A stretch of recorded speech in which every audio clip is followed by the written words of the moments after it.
range, because if we've done a good job over the winter, they should have their drills, their marching orders, their practice plans on how to work on their full swing. Now we've got to start talking about the other parts.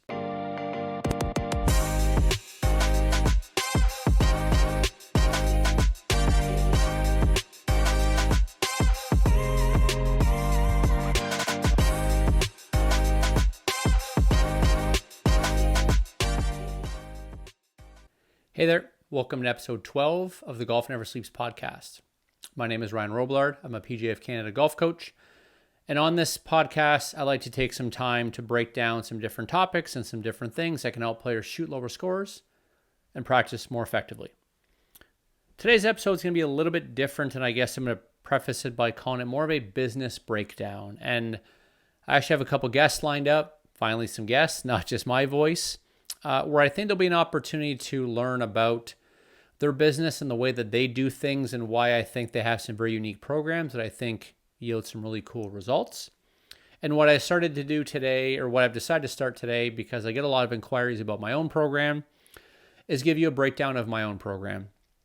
And I think maybe part of the reason why I get some inquiries is I made it pretty public, or at least to my circle pretty public, that I was completely changing my coaching model, and that started this year in 2023. And I just want to give a breakdown for those of you listening, the changes that I made, why I decided to make them, and what my program actually looks like. So I guess I'll start with what I was doing before. And I think what I was doing before, and maybe what a lot of coaches do, is they actually just are more golf instructors. They teach golf. They pretty much do all their coaching or teaching, they do almost all their teaching exclusively on the driving range, and they sell maybe one-off lessons, or they sell these lesson packs where it just gives people a chance to net down how low their price per lesson can go. It's like, well, I charge $100 for a lesson, but if you buy 10 lessons that never expire, I'll give them to you for $700. And then Mr. Jones will just snap that up because it's a great deal and he'll buy them for $700. I guess I understand why golf instructors maybe want to offer that type of discounting, and I guess it's part of the business personally. And I know that there's a few of us that don't like to do this. I'm just not a really big fan of discounting. I feel that my time is worth something, is worth the amount that I charge no matter what, but we'll leave that conversation for another day. But essentially what I was doing before is I was just teaching lessons on the driving range. And to break down what I mean teaching versus coaching, I guess my opinion of a teacher is someone that is mainly spending time on the driving range, maybe on the chipping green, but a player's walking up and they're just saying, here's my problem, I need you to fix it. As opposed to the model that I've transitioned to, which is more coaching, where I'm trying to look at the entire package. When a player comes and they tell me that they're struggling or that they're shooting these scores, we're looking at a lot more than just them walking up and saying, oh, it's my driver that I'm hitting poorly. It could be where they're aiming. It could be course management. And that's why I spend time with them on the golf course. A lot of players will often tell me that they are okay at chipping and okay at putting. But when I ask them to track stats, or when I have them go through some of the games I have, or when I watch them play, or when I play with them, I look, I'm like, man, you 3-putt a ton. You might tell me you're okay at putting, but it's not necessarily I don't think that's the case.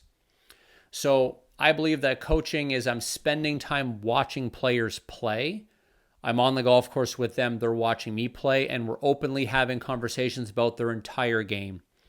And in between those times that we spend together, I think a coach will spend a lot more time communicating with players after their rounds, after their practice sessions, asking for some feedback, and kind of being, maybe I guess we call it a little bit more bought in, where I think a lot of teachers, and I shouldn't say that, the way that I used to do it, when someone would come, they would just pay me for that hour.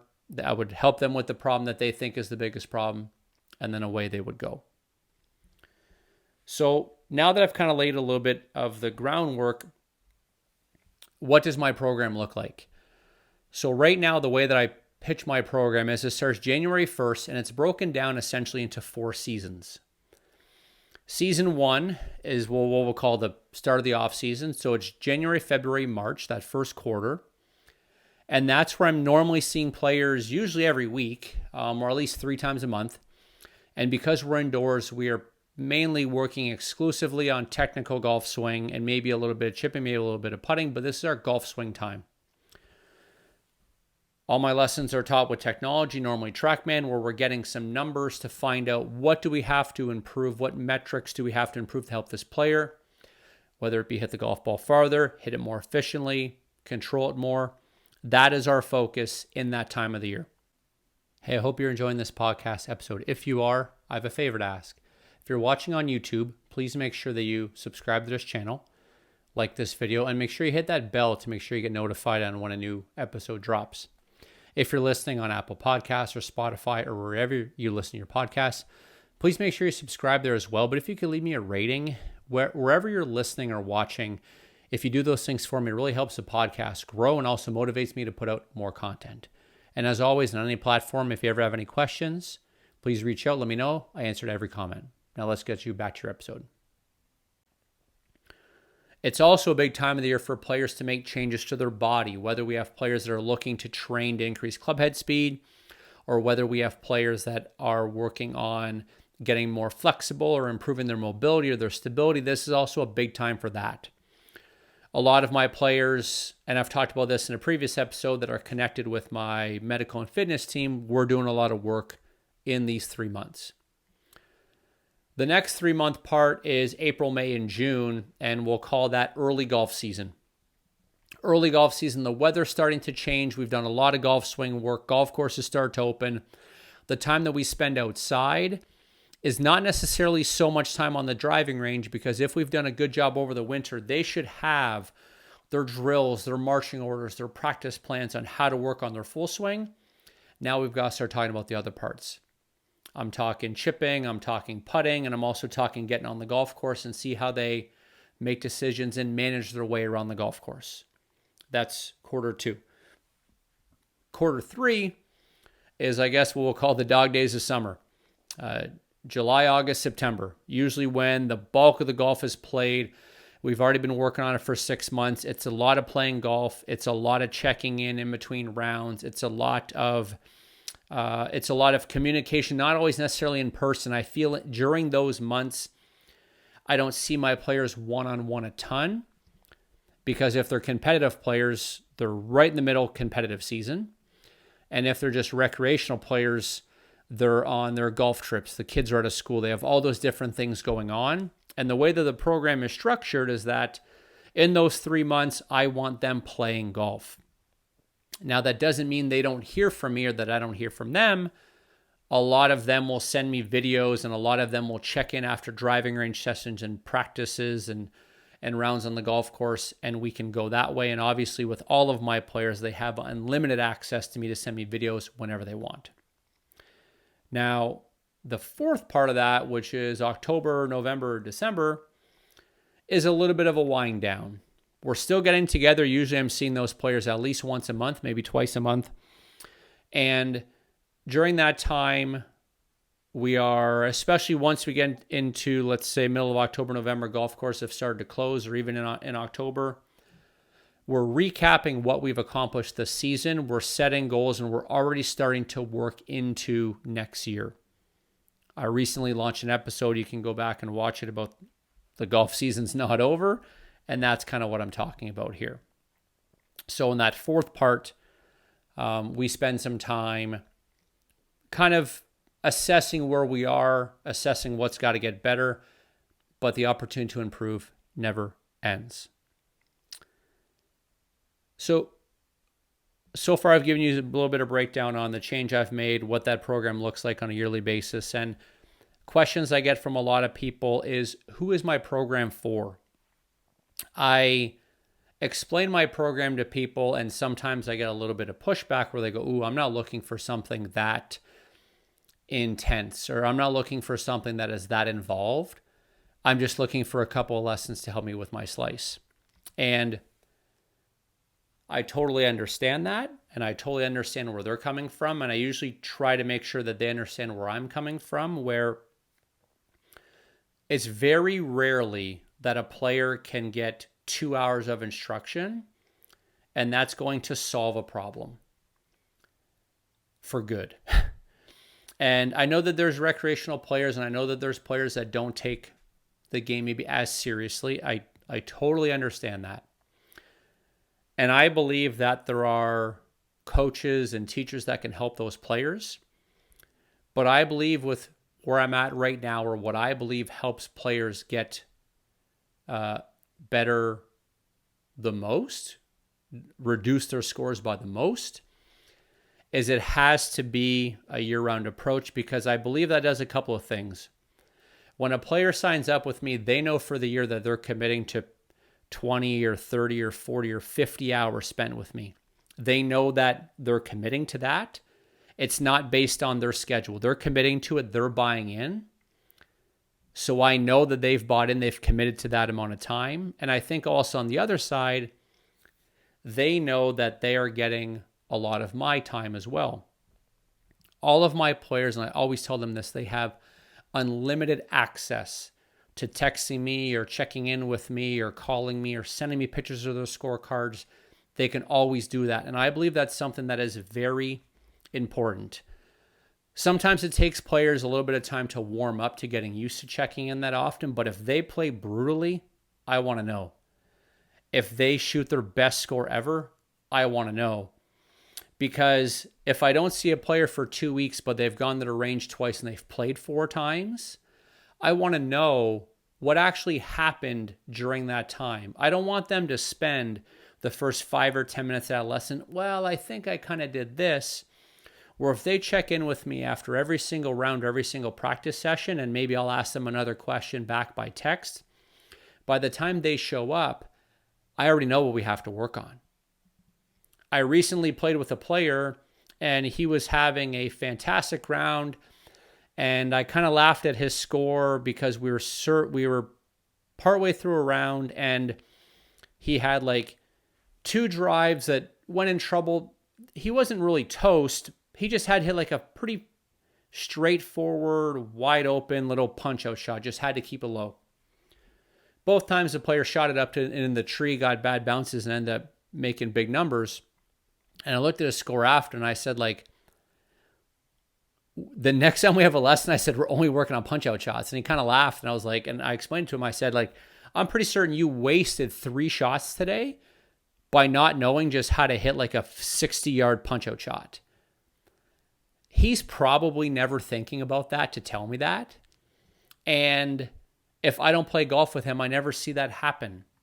And that little story is why I believe right now where I'm at, if I want to help people shoot low scores, it has to be a whole encompassing thing, because there's so much to this game than just sitting on the driving range and hammering 7 irons. So to come back to who's my program for, my program is for anybody that is actually committed to lowering their scores. They're going to commit their time, which for some of them is a lot. They know that they're committing some of their hard-earned money or their parents' hard-earned money up front, or not up front, but over the course of the year. They know what they're committing to hours-wise, they know what they're committing to financially, and they know that they're committing to get a lot of time with me.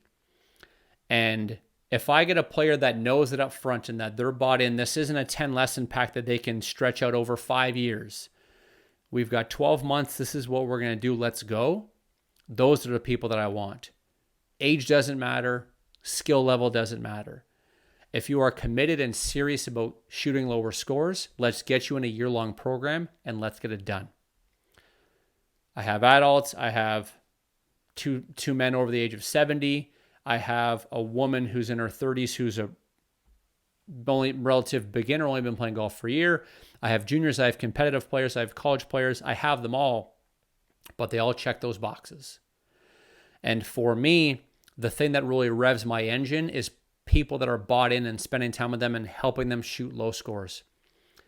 Sitting on the drive range for 10 hours a day with just one uncommitted player who doesn't practice after another, because unfortunately that's what a lot of golfers are, doesn't do it for me. A question I often get is, can you do this online? And my answer is absolutely, we can do this online. Now, depending where you live, because I do have online clients that I've actually visited in person just because they've lived close enough. 10-hour drive.